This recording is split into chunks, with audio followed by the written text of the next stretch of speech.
Qual é essa diferença real entre lei da suposição e lei da atração? Alguns falam que você vai trabalhar muito na lei da atração pela emoção.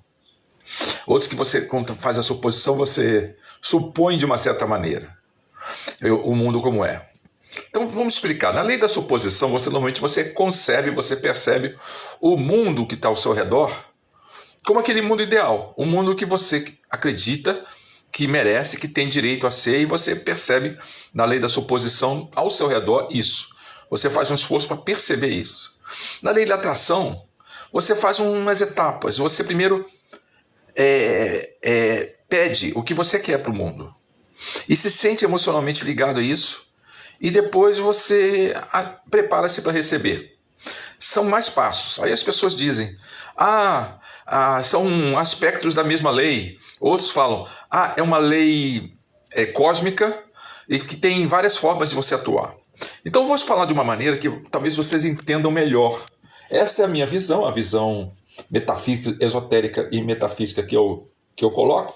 Então talvez possa ajudar. Pensa o seguinte, o universo é pensamento. Nossos pensamentos, a ideia é uma essência metafísica que, na verdade, é consciência. A nossa consciência é um pensamento. Só que quando você entra na mente de cada pessoa, esse pensamento tem 4 componentes. O primeiro componente é a percepção. É a percepção física também e subjetiva. Quando você percebe coisas, você tem uma percepção eu estou num quarto agora. Então eu tenho essa percepção do meu quarto. É a percepção física. O primeiro componente do pensamento é a percepção. É aquilo que entra do mundo material para dentro da minha mente. O segundo componente do pensamento é a memória. São todas as percepções passadas acumuladas, experiências que eu tive. O terceiro componente do pensamento, e isso é um pouco mais sutil, esse é um ponto interessante, é a imaginação. É quando você pega a sua memória e mais a percepção e começa a projetar para o futuro outras coisas que poderiam ocorrer, ou que poderiam ter ocorrido, estão ocorrendo ou poderiam ocorrer. Você começa a interpretar a sua memória e a sua percepção de uma certa maneira. Aí você usa a sua lógica analítica e produz imaginações, explicações e significados do mundo. E o quarto componente é a decisão. Quando você decide agir, pensar, sentir e agir de uma certa maneira. Então lembre-se que o teu pensamento começa tudo. E ele tem esses 4 componentes. O primeiro componente é a percepção. Você vai acumulando percepções, vai criando memória. E aprendizados de vida, claro. Alguém te ensina a fazer de alguma maneira, essa memória se torna uma crença, uma forma de pensar sobre o mundo. E essa memória e essas percepções vão se acumulando. E aí você começa a colocar a sua imaginação, a sua projeção de como entender como a memória e a percepção funcionam. Você começa a imaginar uma correlação, uma tendência do mundo, de como aquilo significou no passado, como está significando no presente, como está significando no futuro. Essa é o terceiro componente, a imaginação. E a partir dali você toma uma decisão, que também é um pensamento, é uma escolha. Mas você escolhe a partir das suas percepções, das suas memórias e das suas imaginações. Esses 4 componentes mentais, em essência, são os pensamentos. E eu não falei até agora nada sobre emoção, porque a emoção, na verdade, é uma consequência do pensamento. A emoção está no físico. Quando você toma uma decisão, você sente um envolvimento que você chama de uma emoção e você pensa que a emoção é você. A emoção não é você. É uma consequência da relação corpo-mente, mente, cérebro, corpo, afetando você. A sua emoção te deixa com raiva. Essa raiva, boa parte, está no seu corpo. É a adrenalina que você joga para todo o seu corpo. É o hormônio do cortisol no seu corpo. Aquela imagem que você cria de que alguma coisa te fez ficar com raiva, em parte memória, em parte é percepção, em parte é imaginação, em parte é tomada de decisão. Mas eu não percebo tudo isso, eu só percebo que estou com raiva. É porque isso ocorre depois de algum tempo, em décimos de segundo. Você não consegue perceber, acontece uma coisa, alguém pisa no teu pé e você sente dor, é apenas uma percepção. E você conclui, a pessoa pisou no meu pé de propósito, eu vou me defender. Aí você fica com raiva e xinga a pessoa. Essa raiva você pensa que é você, que é a tua personalidade. Eu sou uma pessoa muito irritadiça, eu não penso, eu reajo dessa maneira e ajo de acordo com as minhas emoções, sou muito impulsivo, é nada disso. Em décimos de segundo você criou uma estrutura. Ao longo do passado, que situações parecidas aconteceram, você teve essa memória e você tomou a decisão de reagir na hora. Isso pode ter sido instintivo. A sua mente pode ter desenvolvido isso ao longo dos últimos milhares de anos. Tudo bem, mas de qualquer maneira continua sendo uma memória, uma percepção, uma decisão, uma imaginação. E você pode mudar no pensamento, mas depois que a emoção se manifesta no teu corpo, é mais difícil, porque aí é como diz, né? A bola de boliche já saiu para bater no pino. É muito difícil você parar a bola de boliche no meio da trajetória, quando ela já está no corpo, na química emocional e virando resultado em forma de ação. Quando você está prestes a xingar pessoas, é difícil de frear. Você tem que trabalhar primeiro o teu pensamento. Tá, mas o que isso tem a ver com a lei da atração ou atração? Até não gosto muito de chamar de lei, porque na verdade são propriedades do mesmo fenômeno de manifestação. O que tem a ver com a suposição, com a atração e com a harmonia, que é a descrição resumida das propriedades da manifestação do universo. Eu gosto de falar assim, né? Porque na verdade, se você entender o que é a lei da suposição, você vai entender melhor o processo. Na lei da suposição, conforme Neville Goddard fala no livro dele, e que muitos praticantes de esoterismo usaram no passado, você deve criar uma concepção na mente de que o universo já é do jeito que você quer. O universo que você está percebendo é daquele jeito. Ah, mas é potencial, não manifestado. Mas você busca sentir como se tivesse manifestado. O que você está fazendo? Você está transformando a sua percepção, buscando transformar a sua memória, usando a imaginação, tá? Para você tomar uma decisão de estar bem e afetar seus sentimentos. Só que as emoções e sentimentos são consequência. O que você está fazendo é usando o poder da sua imaginação para alterar a sua percepção do ambiente e para alterar a sua memória da situação que você tem. Ah, você está sem dinheiro e você está se imaginando como uma pessoa com dinheiro abundante.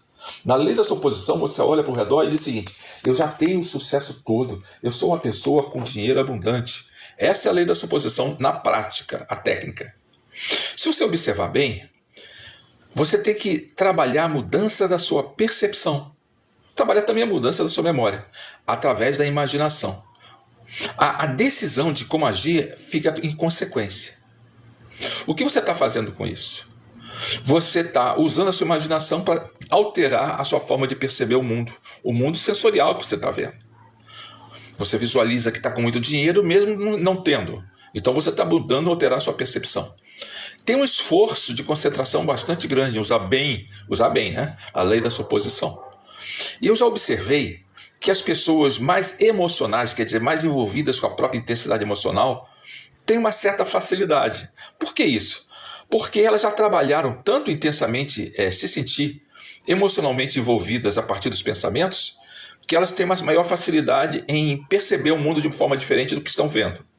Aí elas começam a visualizar uma coisa na mente e a emoção já liga o gatilho da emoção e já estão física, mental e emocionalmente sentindo a mudança da percepção. Mas tem pessoas que têm uma certa dificuldade de usar a suposição. São pessoas um pouco mais analíticas, mais racionais. E elas se dão melhor com a lei da atração. Porque a lei da atração tem uma estrutura um pouco diferente. No fundo, é uma propriedade da mesma lei. Mas vamos falar assim. Na lei da atração, você primeiro pede, você imagina que o universo tem condição de te dar aquilo, você escolhe o que quer, depois você se sente com uma sensação de gratidão de que você está recebendo isso, e depois você entra numa atitude de receber. Pede, acredite e receba. Esse processo segue 3 etapas um pouco mais devagar, para ajudar pessoas que têm uma mente mais analítica. Primeiro você escolhe o futuro que você deseja. Esse é o futuro que eu desejo, esse é o futuro que eu mereço, esse é o futuro que eu quero para mim, esse é o futuro que está ajustado. Eu estou entrando em contato com o universo está me trazendo isso.